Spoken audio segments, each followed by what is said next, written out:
सुरू झालं.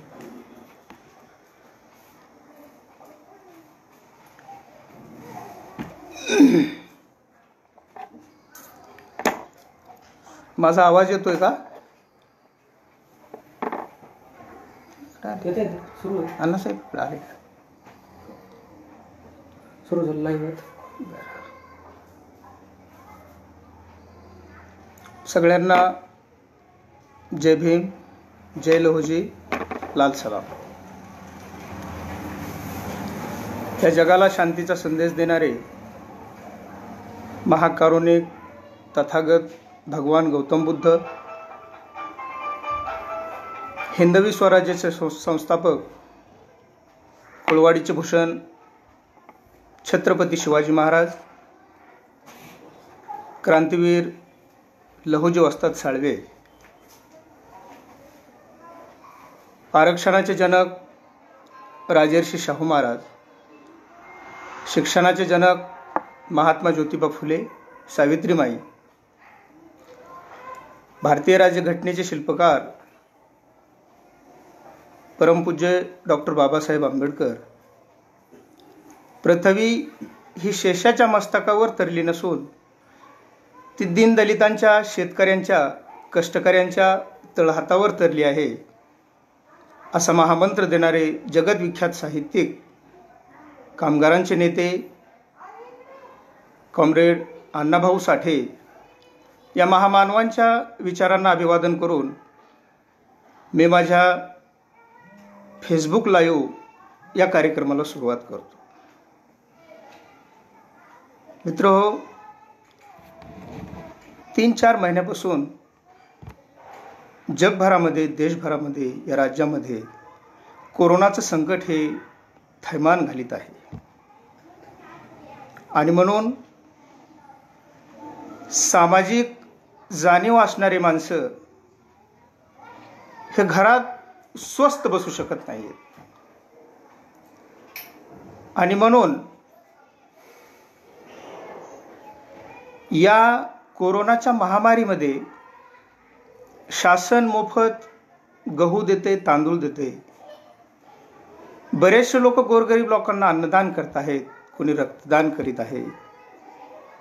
ह्या कार्यक्रमाच्या माध्यमातून खऱ्या अर्थानं पुरोगामी विचार मंचे रवींद्र सुरवशे, माझे नेते अशोकरावजी उफाडे साहेब, विलासजी कांबळे साहेब, सतीशजी गवारे, दुसरं पेज चालवणारे प्राध्यापक डॉक्टर मारुती कसाब सर, प्राध्यापक रमेशजी लांडगे साहेब, प्राध्यापक सोमनाथजी कदम, डॉक्टर बळीराम गायकवाड, लाल पॅन्थरचं पेज चालवणारे बजरंग भाऊ ताठे, अमर भैया ताठे, दलित युवक आंदोलनाचं पेज चालवणारे सचिनजी बगाडे, जोशीलाताई लोमटे, हे सर्व लोक माझ्या मते ज्ञानदानाचं काम करीत आहेत. आणि म्हणून एके दिवशी मला 31 तारखेला रवींद्र सुरवशे यांचा फोन आला. ॲक्च्युली रवींद्र सुरवशे यांना आम्ही रवी बाबू म्हणतोय. आणि रवी बाबूंनी मला सांगितलं की दत्तराव, तुम्हाला 5 तारखेला अण्णाभाऊंच्या जन्मशताब्दी वर्षाच्या निमित्तानं बोलायचे. मी थोडासा असा बुचकळ्यात पडलो आणि मी त्यांना विषय विचारला. तर त्यांनी मला विषय सांगितला की गावी परतून आलेल्या मजुरांचे प्रश्न. मित्र हो, आणि लगेचच क्षणाचाही विलंब न करता मी रवी बाबूंना सांगितलं की यस रवी बाबू, मजूर हे शब्द आलेत आणि मी बोलेल. मजूर हे शब्द आलेत, मी बोलेल. कारण मजुरीचं आणि माझं हे अत्यंत जिव्हाळ्याचं नातं आहे. माझ्या शैक्षणिक दशेपासून महाविद्यालयीन शिक्षण चालू असताना सुद्धा मी जवळपास 10-12 वर्षे ही मजुरी केलेली आहे. दिवाळीच्या सुट्ट्या असतील, उन्हाळ्याच्या सुट्ट्या असतील, मी ठाण्याच्या वागळे एस्टेटमध्ये मजुरीचं काम केलं. नारळीपाडा ठाण्यामध्येच आहे, तिथं देखील मी डांबर रोडचं काम केलं. मानखुर्दमध्ये साठेनगर या ठिकाणी मी काम केलं. कल्याणला पत्री पूल हे जे काही एरियाचं नाव आहे त्या एरियाच्या नावामध्ये मी काम केलं. घाटकोपर, चंबूर आणि गोवंडी लोकलच्या 2 रेल्वे ट्रॅकच्या मधातली जी नाली असते त्या नालीत मी काम केलेलं आहे. आणि म्हणून मजुराचे प्रश्न हा विषय त्यामध्ये आला आणि रवी बाबूंना म्हणलं की यस रवी बाबू, मी याच्यावरती बोलतो. मित्र हो, खऱ्या अर्थाने 2 मिनिटाचा मी या ठिकाणी माझा एक परिचय देतो की माझं नाव दत्ता तांबे. विद्यार्थी दशेत असल्यापासून डॉक्टर बाबासाहेब आंबेडकर शासकीय मुलांची वसतिगृह आदर्शनगर शेलू या ठिकाणी मी 11वीला असताना अण्णाभाऊ साठे विद्यार्थी मंचची स्थापना झाली. आणि या अण्णाभाऊ साठे विद्यार्थी मंचचे स्थापनेचे संस्थापक प्राध्यापक डॉक्टर मारुती कसाब सर, गणपतरावजी भिसे, अशोकरावजी उफाडे, प्राध्यापक डॉक्टर संजयजी कसाब सर आणि यांच्यासोबत मी त्यावेळेसपासून चळवळीमध्ये आहे. देऊळगाव गावात एक 8,000 लोकसंख्येचं गाव आहे, खेडं गाव आहे. त्या गावात मी राहतो. त्या गावातल्या लोकांनी सन्मानाने 15 वर्षे माझ्या आईला तिथं उपसरपंच केलं, त्या ठिकाणी निवडून दिलं. आणि आज मी लाल सेनेचे संस्थापक अध्यक्ष गणपत भिसे, अशोकरावजी उफाडे साहेब ह्यांच्यासोबत लाल सेनेचा कार्यकर्ता म्हणून मी काम करत आहे. चळवळीत काम करत असताना काही गोष्टी ह्या कार्यकर्त्यांनी लक्षात घ्यायला पाहिजेत की मला जो काही विषय दिला त्या विषयाला न्याय देण्याचं काम मी या ठिकाणी करणार आहे. मुंबईत लोक का गेले, माणसांनी स्थलांतर का केलं, हा मूळ मुद्दा आहे. कोरोनाच्या भीतीने माणसं वापस आलेत, त्यांचे प्रश्न मला सांगायचे आहेत. परंतु माणसं मुळातच का गेलेत, माणसं मुळातच का गेलेत, तर याला खऱ्या अर्थाने भारतीय राज्यघटनेचे शिल्पकार परमपूज्य डॉक्टर बाबासाहेब आंबेडकर यांनी या जगात ऐतिहासिक कोणीच काम केलेलं नाही, एवढं मोठं धर्मांतराचं काम केलं.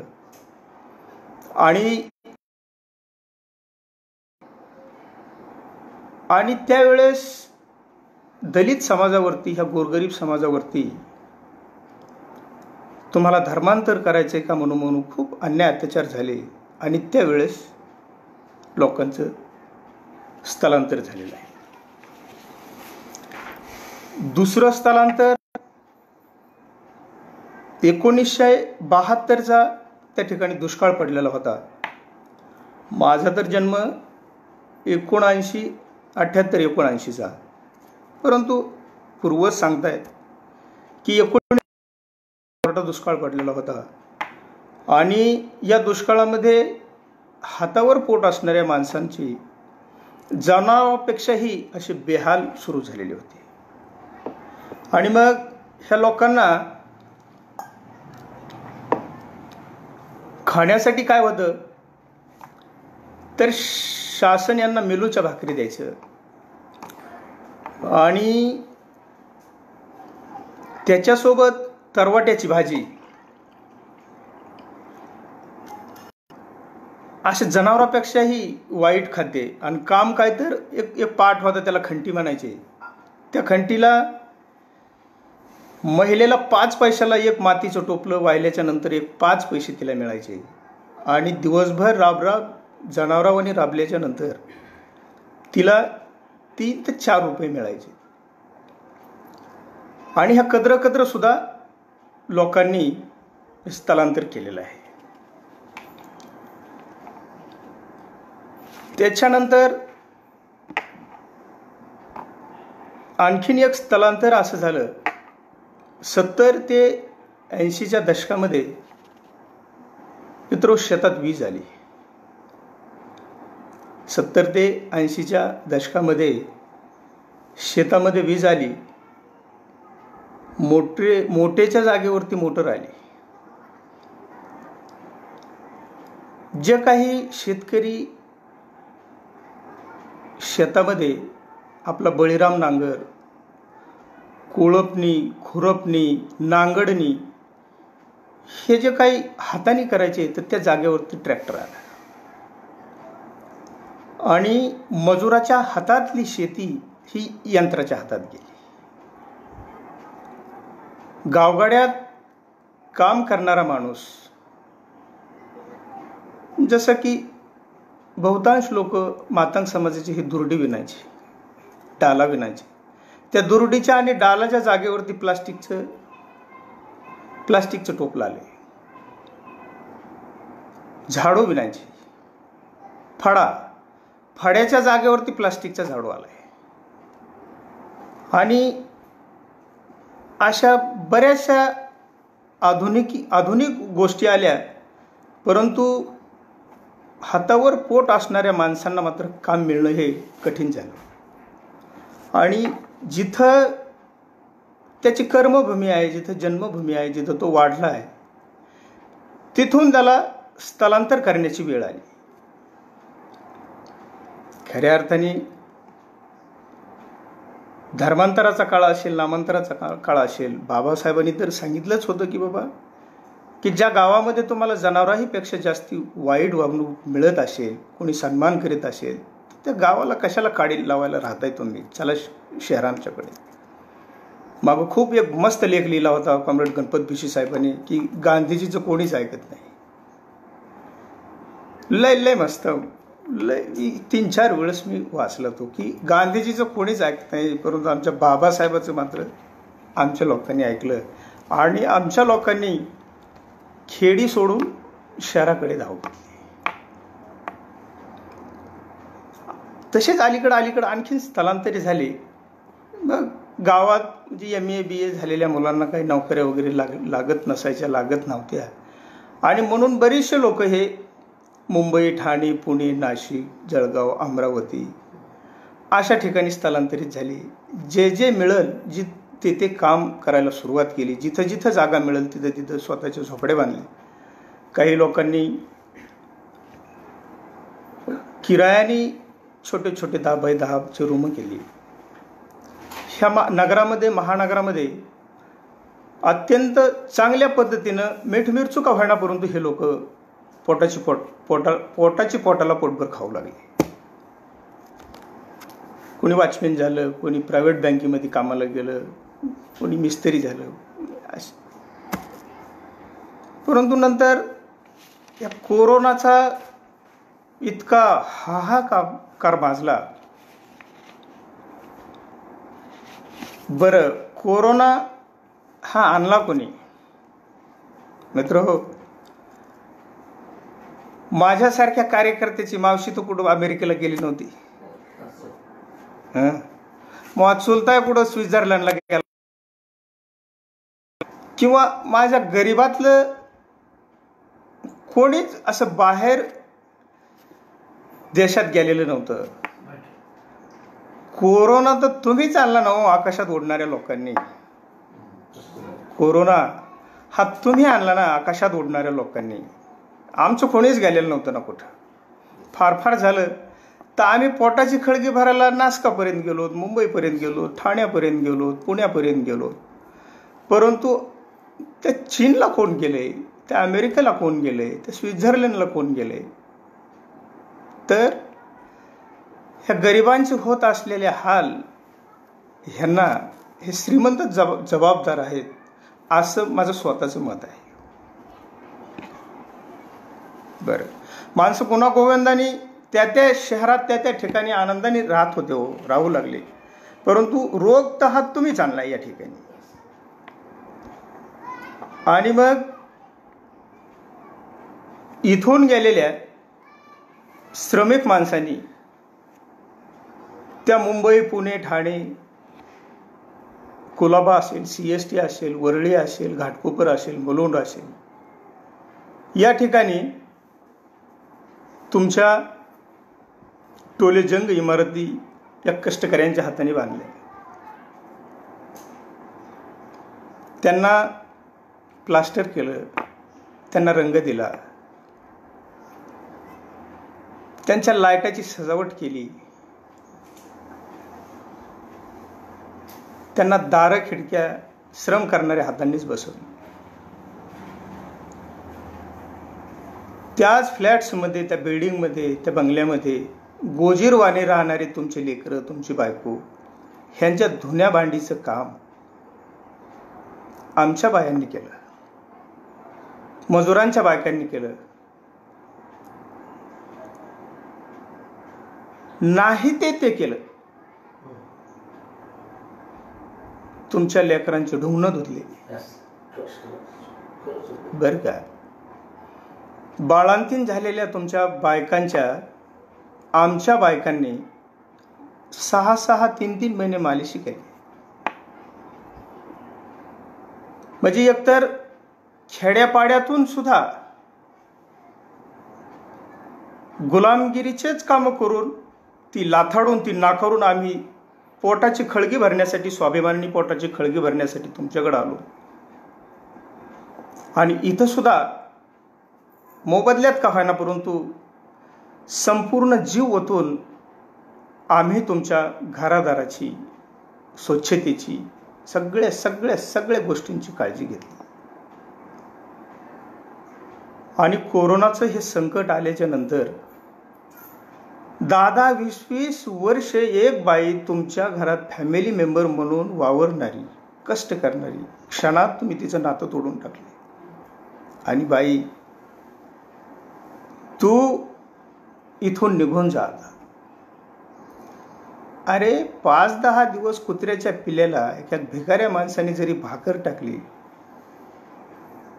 ते मरेपर्यंत ते कुत्रं त्या भिकाऱ्यापासून जात नाही. तुम्ही माणसं आहेत आणि जनावरासारखं श्रमिक माणसांना तुम्ही त्यांच्या घर वापशीच्याकडे पाठवले.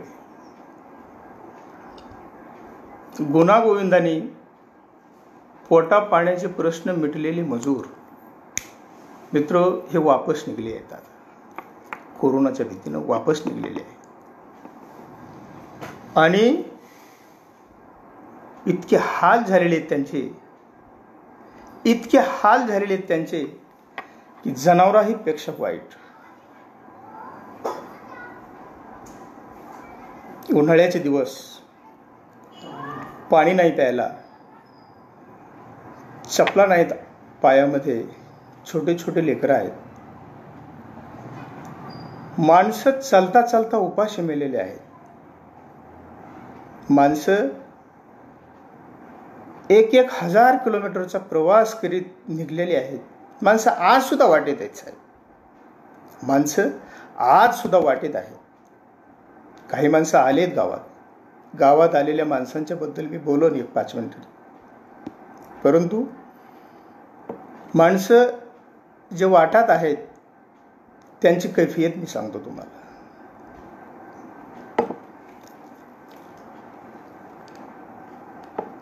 मित्र,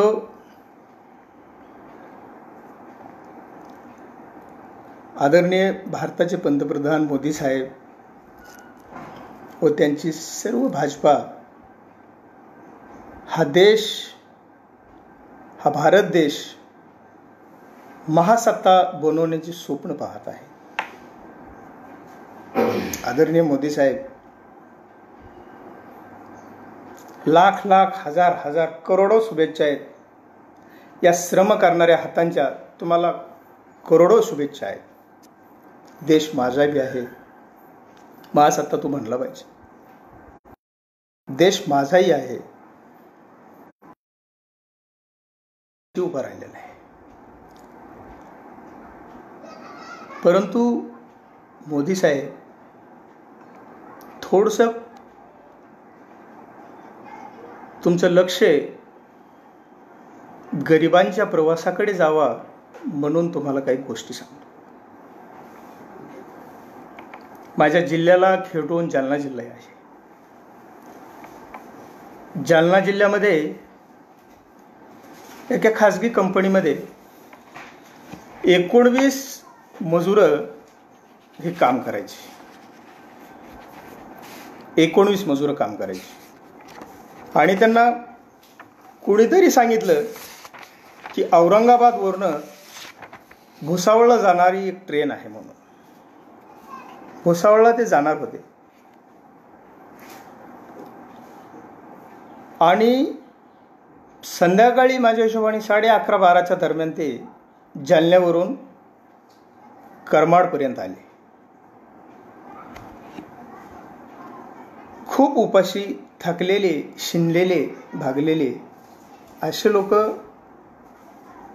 करमाडपर्यंत आले. आणि छोटे छोटे लेकरं सुद्धा होते त्यांच्यासोबत.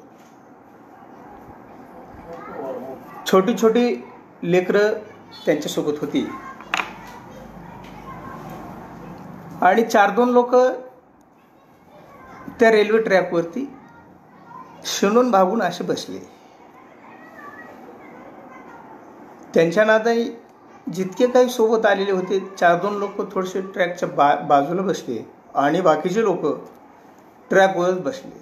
बसल्या बसल्या थोडंसं रेल्वे ट्रॅकला त्यांनी टेकन दिलं.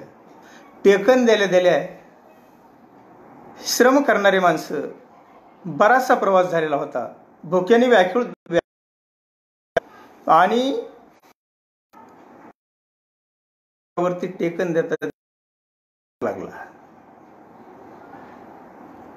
मित्रो, अशी जराशीही किंबहुना जराशीही त्यांना कल्पना नव्हती.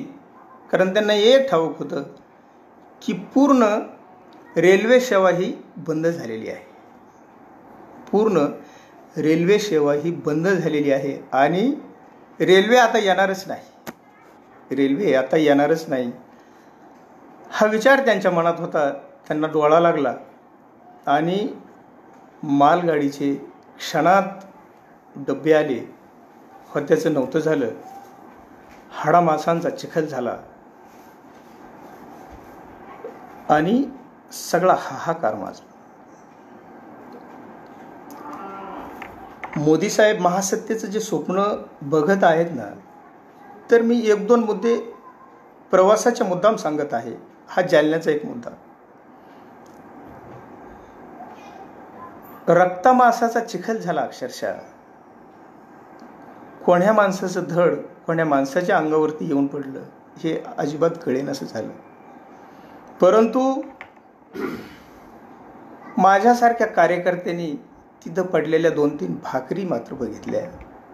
आणि मोदी साहेब त्या भाकरी तुम्हाला साक्ष देण्याच्यासाठी साबूत होत्या, त्या तुटलेल्या नव्हत्या. की हे श्रमिक माणसं आहेत. हे श्रमिक माणसं आहेत आणि युगानुयुग यांची भूक शमलेली नाही. आणि मी भाकर बोलते आणि भाकरीच्याच मागं लागलेले हे मजूर आज सुद्धा त्यांची भूक शमलेली नाही. मी भाकर आहे आणि मी या मयत झालेल्या माणसांची साक्षीदार आहे. देश तुम्हाला महासत्ता बनवायचा आहे ना. दुसरं एक प्रवासाचं उदाहरण सांगतो. आदरणीय पंतप्रधान साहेब, की दुधाच्या टँकरमध्ये खूप झालं तर 1-2x2चा असं एक सुराख असतं आणि त्याच्यात 4-5 हजार लिटर दूध वतलं जातं. 4-5 हजार लिटर दूध वतलं जातं. किंवा त्याच्यामध्ये 50-50 मजूर लपून चोरून हे निघलेले आहेत. तुम्ही टीव्हीवर सुद्धा बघितलेलं आहे. किंवा एका ट्रकवरती मोठा मिक्सर असतो ना, त्या मिक्सरमध्ये सुद्धा 50-50 लोक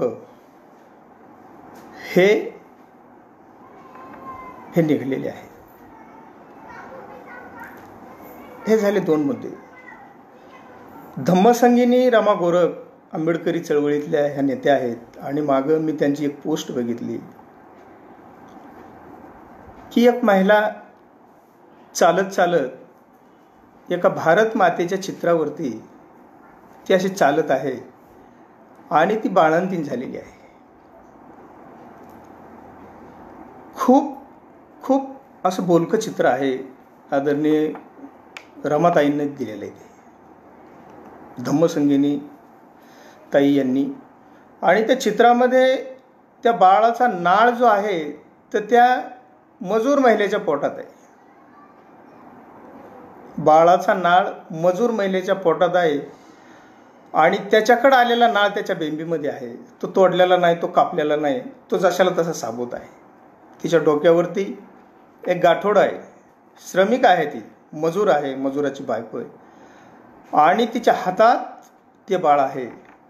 आणि भारत मातेच्या एका भारताच्या नकाशावरती चलत आहे आणि तिच्या दोन्ही बी मांड्यामधून रगत गळत आहे. अक्षरशः अशा माझ्या बऱ्याचशा माय बहिणी ह्यांची प्रसूती ह्या लॉकडाऊनच्या काळामध्ये झाली.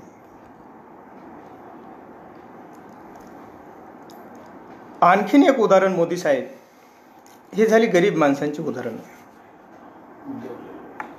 हे झाली गरीब माणसांची उदाहरणे. मध्य प्रदेशातील सोम डिस्टिलरीज या मद्यनिर्मित कंपनीचे मालक आदरणीय जगदीश अरोरा साहेब, मद्यनिर्मिती कंपनीचे मालक जगदीश अरोरा ह्यांनी आपली मुलगी भोपाळहून दिल्लीला आणण्याच्या 160 सीटरचं विमान 30 लाख रुपये खर्च करून भाड्याने घेतलंय. 30 लाख रुपयाचं विमान भाड्याने घेतलंय. आणि म्हणून मी मागं सांगितलेले जालन्याचा रेल्वे अपघात, त्याच्यानंतर दुधाच्या गाडीत आलेली माणसं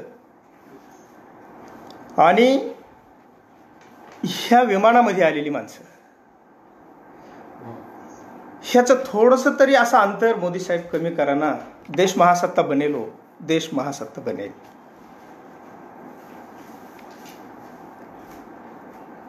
ह्या दरम्यान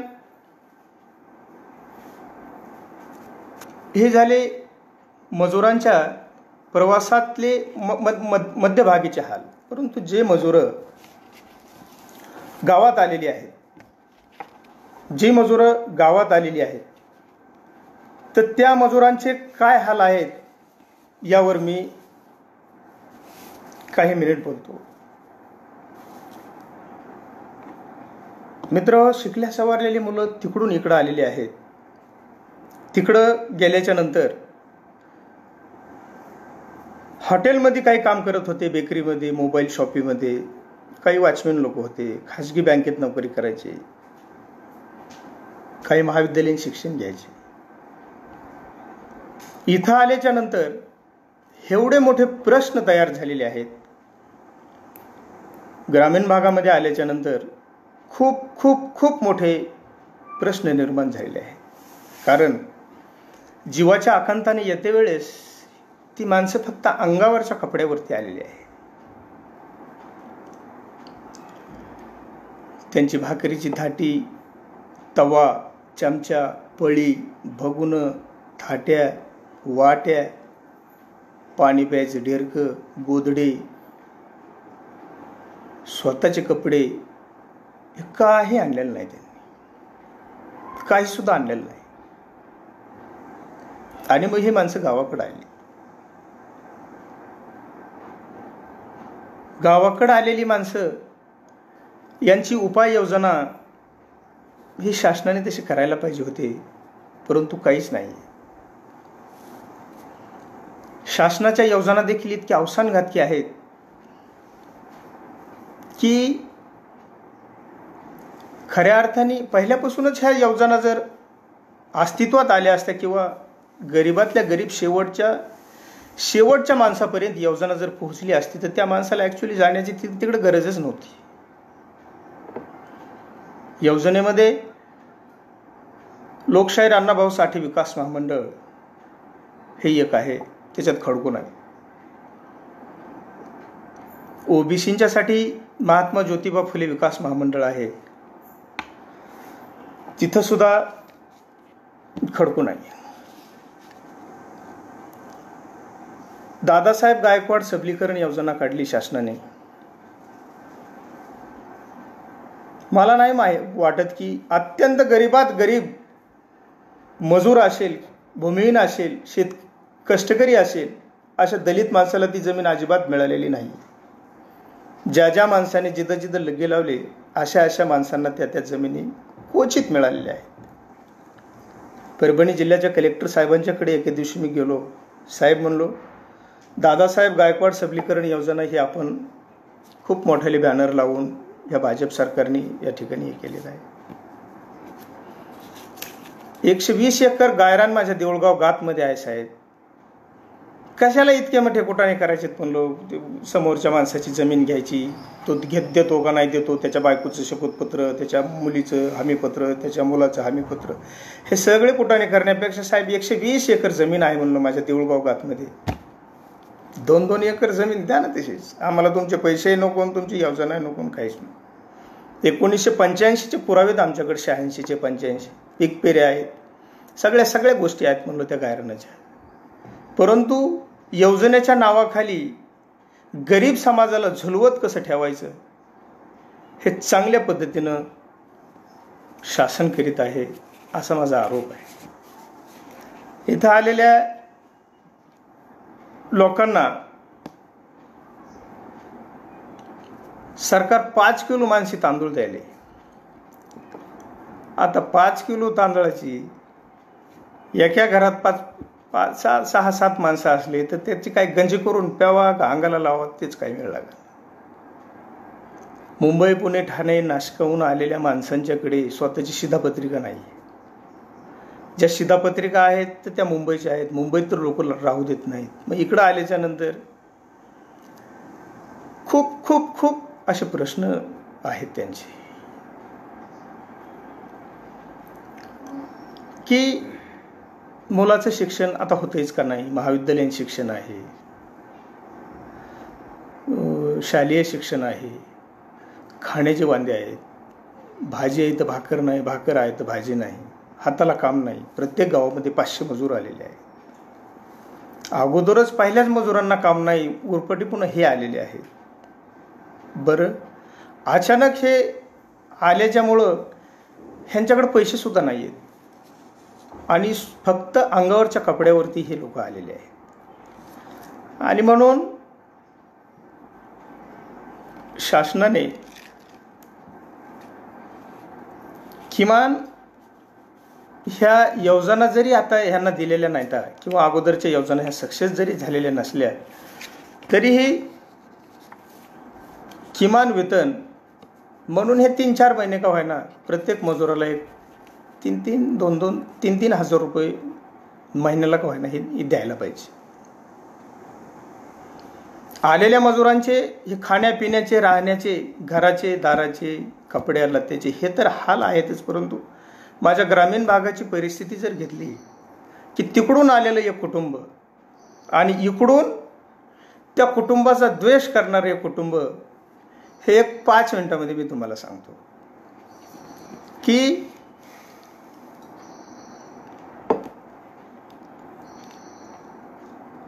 मुंबईवरून कोरोनाने मृत्युमुखी पडलेल्या माणसांची शव इकडं गावी आलेल्या माणसांनी बघितलेले आहेत. आणि म्हणून जीवाचा आकांत करून त्या शवांना कोणीही हात लावत नाही. त्यांचे नातेवाईक सुद्धा शवांना हात लावत नाही. आणि म्हणून हे की मी ज्या गावात जन्मलोय किमान तिथं मेल्याच्या नंतर 4-2 लोक मुठमातीला माझ्या येतील ह्या हिशोबाने लोक इथं आलेले आहेत. परंतु काही लोक इतकी द्वेषाने त्यांना बोलत आहेत की हा बाहेरच निघाला, ह्याने 14 दिवस घरातच थांबायला पाहिजे, हा मास्कच बांधित नाही, हा याच्याकडे संडासच नाही, हा बाहेरच चालला आहे, किंवा जरी असलं तर सार्वजनिक शौचालयाच्यामध्ये हा तिथं शौच करतोय, ह्या गोष्टी सन्मानाने सुद्धा सांगता येतात. ह्या गोष्टी सन्मानाने सुद्धा सांगता येतात. परंतु ग्रामीण भागामध्ये तिचा इतका द्वेष झाला, त्याचा इतका उद्वेग झाला. आणि जे मुंबईहून आलेलं कुटुंब, ज्याला गावातल्या माणसांनी हिणवलंय, तो गावातला माणूस ह्या कुटुंबावर, ह्या कुटुंबाच्याकडे हा मुंबईला असताना 5 बाऱ्या जाऊन आलाय, 5 वेळेस जाऊन आलाय. ह्याच्या गावातल्या मारुतीच्या मंदिराचा जीर्णोद्धार, ते कळस काहीतरी चढवण्याच्या करिता हा गावातला माणूस मुंबईच्या माणसाकडे गेलाय. तिथं 5 दिवस राहिलाय. ह्याला कपडे लते, खाणं पिणं ह्याचा जांग्या त्या मुंबईतल्या माणसाच्या बायकोने धुतलाय. येते वेळेस ह्याला टिकटाला सुद्धा पैसे. ज्या गावातल्या माणसांनी त्या मुंबईच्या आलेल्या मजुराला छळलंय का, तो माणूस दुसऱ्यांदा ज्या वेळेस गेलाय तर त्याच्या बापाच्या कर्करोगाचा विलाज करण्यासाठी परळ या ठिकाणी टाटा मेमोरियल या हॉस्पिटलमध्ये गेलाय. आणि त्या मुंबईत राहणाऱ्या माणसांनी 15 दिवस ह्याला आणि ह्याच्या बापाला डब्बा पुरवलाय. तिसऱ्यांदा हा गावातला माणूस ज्या वेळेस, म्हणजे अगोदर गेलेला आहे, तो गेलाय त्यावेळेस हा मुंबई पाहण्यासाठी गेलाय. आणि म्हणून त्या कुटुंबाने त्याला 3-4 दिवस तिथे ठेवलंय की हा माझ्या रक्तमासाचा आहे, माझ्या भावकीचा आहे, माझ्या गावाचा आहे, मला गर्व आहे गावाचा. ह्या सगळ्या गोष्टी त्यांनी जाणीव ठेवून हा तिथपर्यंत गेला. आणि ह्या सगळ्या गोष्टी माझ्या साक्षीनं तो माणूस, म्हणजे हे दोघं एकमेकाला बोलत आहे. खाण्यापिण्याचे तर हाल आहेतच, परंतु एक द्वेषाने जे माणसांच्याकडे बघितलं गेलं ना, तर माणसं त्या गोष्टीनं जास्त खचली, त्या गोष्टीनं जास्त खचली. अन्ना पाण्या वाचून तर ठीक आहे हो, परंतु माणूस माणसाला ज्यावेळेस जनावरांच्या पलीकडे वागणूक देतो ना, त्यावेळेस माणूस हा खचून जातो. आणि म्हणून त्यांनी लय वेळेस विनंती केली की रे बाबा, तू माझ्या रक्तमासाचा आहेस,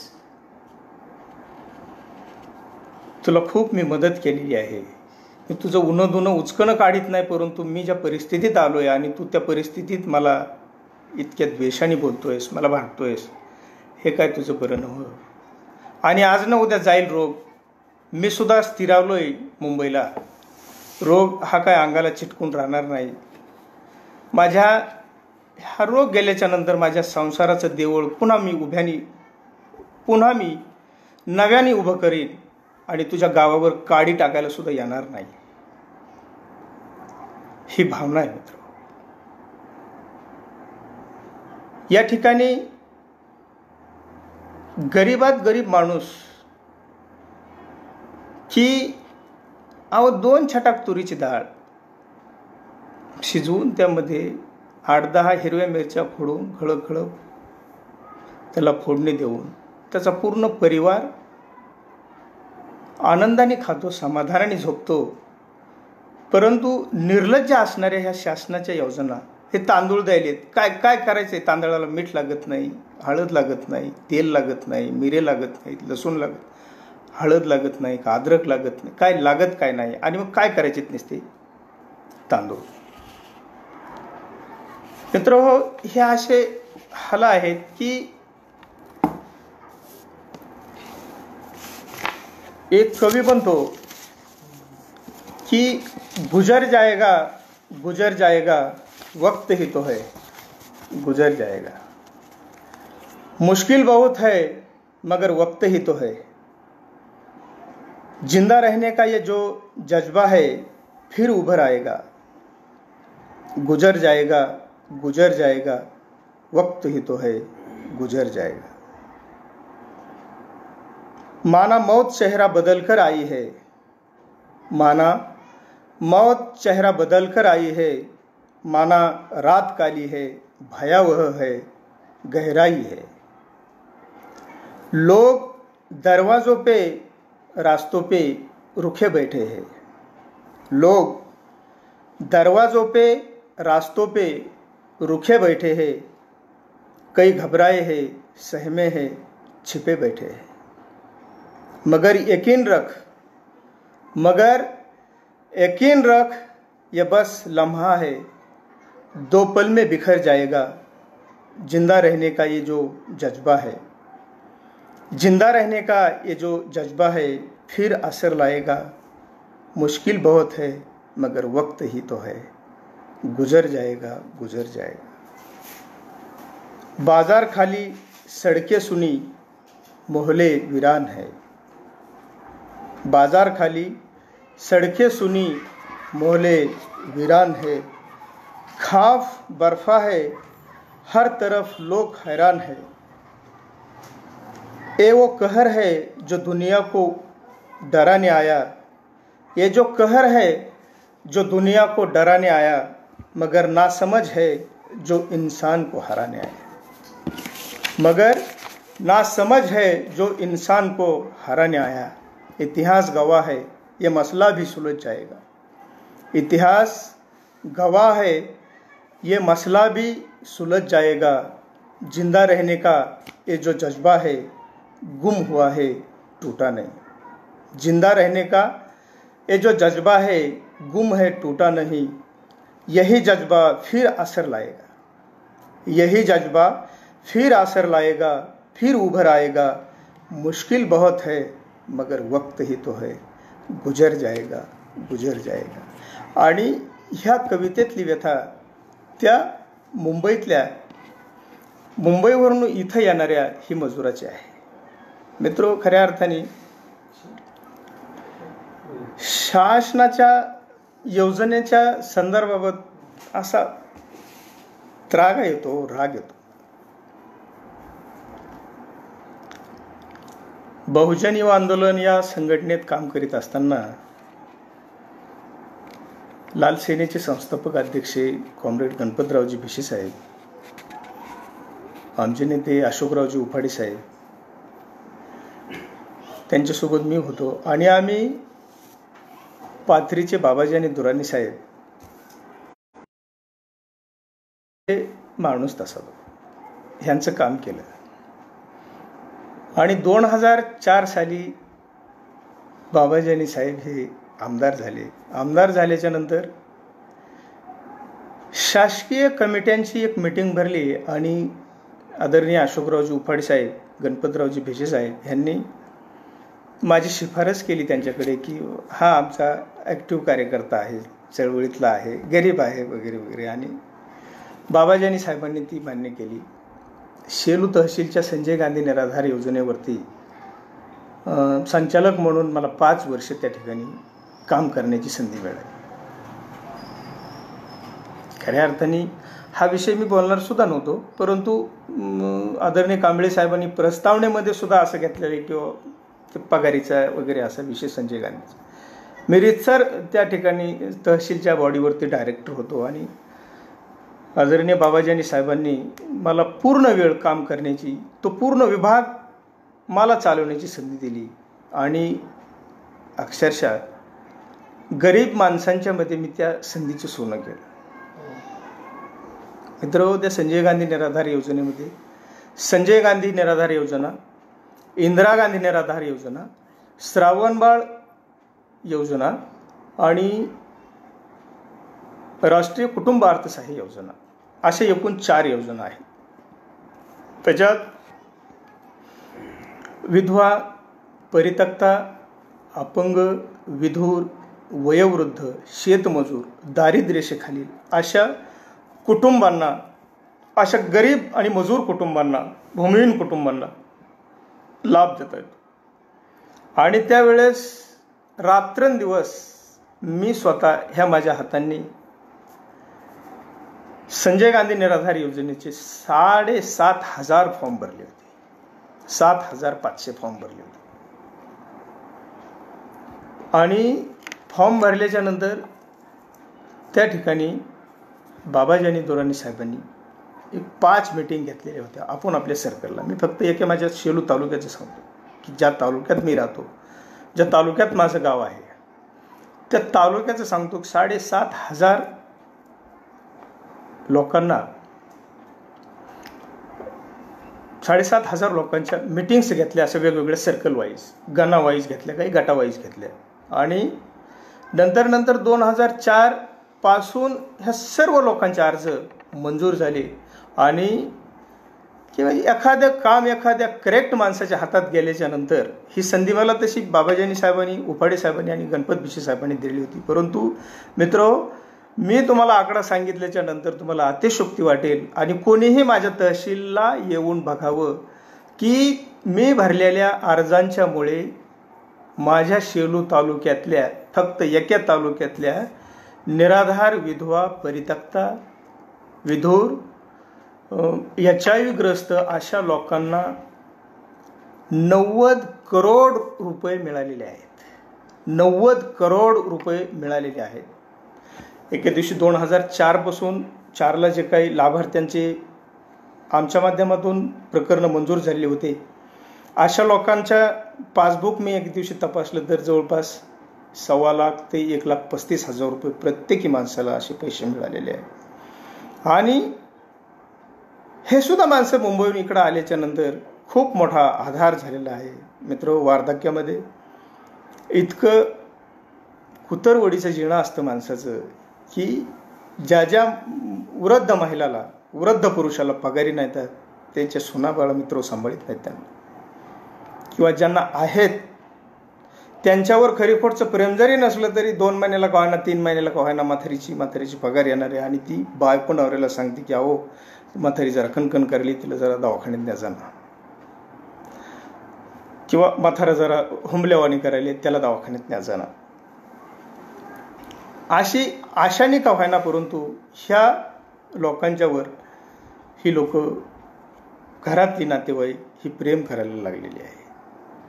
मित्र, शेवटी जाता जाता मी एवढंच सांगेन की मजुरांच्या ह्या संपूर्ण, मी तुम्हाला सांगितल्याच्या नंतर मला भीमराव पांचाळे यांचे 2 शब्द आठवतात की गझलकार भीमराव पांचाळे यांचे मला 2 शब्द आठवतात की अश्रूंना जर पंख जराशे लावून घेता आले असते, अश्रूंना जर पंख जराशे लावून घेता आले असते, या डोळ्यातून त्या डोळ्यांना झरकन देता आले असते. अश्रूंना जर पंख जराशे लावून घेता आले असते, या डोळ्यातून त्या डोळ्यांना झरकन देता आले असते. या हृदयाच्या जखमा जर का त्या हृदयाला कळल्या असत्या, या हृदयाच्या जखमा जर का त्या हृदयाला कळल्या असत्या, माणुसकीला उंचावरती सहजच नेता आले असते. या ठिकाणी पुरोगामी विचार मंचे रविबाबू सुरवशे, आदरणीय कांबळे साहेब, ज्यांना मी ऐकलं अशा प्राध्यापक डॉक्टर मारुती कसाब सर, अशोकरावजी उफाडे साहेब, आमच्या भगिनी सुरेखाताई आगळे मॅडम, प्राध्यापक संजयजी कसाब साहेब, त्यानंतर आमचे अजिंक्यभैया चांदणे, सौंदर्यमल मॅडम, सत्यभामाताईंची मुलाखत ऐकताना मी फार खुश झालो. सत्यभामाताई यांना मी ऐकलं. आणि मला पुरोगामी विचार मंच नाशिक या टीमनं या ठिकाणी एवढ्या मोठ्या लोकांच्या मध्ये घुसवून मला जी संधी दिली त्याबद्दल मी खूप खूप आभार व्यक्त करतो आणि या ठिकाणी थांबतो. जय लहूजी, जय भीम, लाल सलाम, जिंदाबाद.